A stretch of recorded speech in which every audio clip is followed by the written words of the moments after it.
This is the preview for the week of November 14th to November 18th, the week after the presidential elections. So we have, of course, still ongoing impact of the elections, but there are significant events. On Monday, Japanese GDP critical for the decision of the Bank of Japan, the next decision.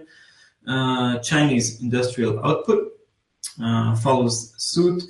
Second-tier figure for the Australian dollar. We also have retail sales for those of you trading the Kiwi. On Tuesday, we have German GDP figures. We had Eurozone figures from Spain, France, and even for the whole Eurozone, but not for the biggest country. And this does have a big impact.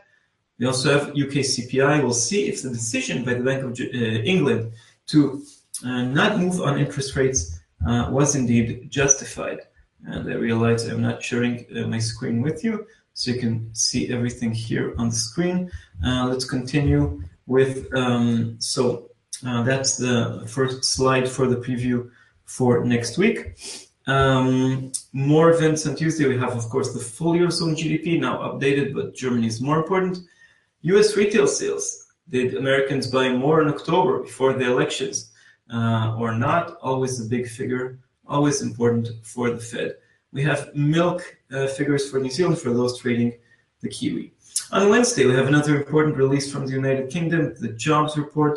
Let's see if things are getting better or getting worse. The jobless claims for October and unemployment rate for September. Maybe we'll see Brexit beginning to kick in. We also have on Wednesday producer prices, which are not that important, but a warm up to the CPI and the regular oil report to impact oil prices and the Canadian dollar.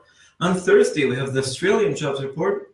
Let's see if it continues being stable, pushing out any chance of a rate hike. Housing data in the United States, building permits and housing starts, which often offset each other. And CPI, inflation figures in the United States. In theory, they should be rising, wages are rising, and they should support a Fed rate hike, but nothing is certain. And Friday is a bit more quiet, maybe another opportunity to reflect on the US elections. We have only Canadian inflation. So that was a preview for the week of November 14th to November 18th, the week after the US elections, where economic indicators will begin having their impact bit by bit. Okay.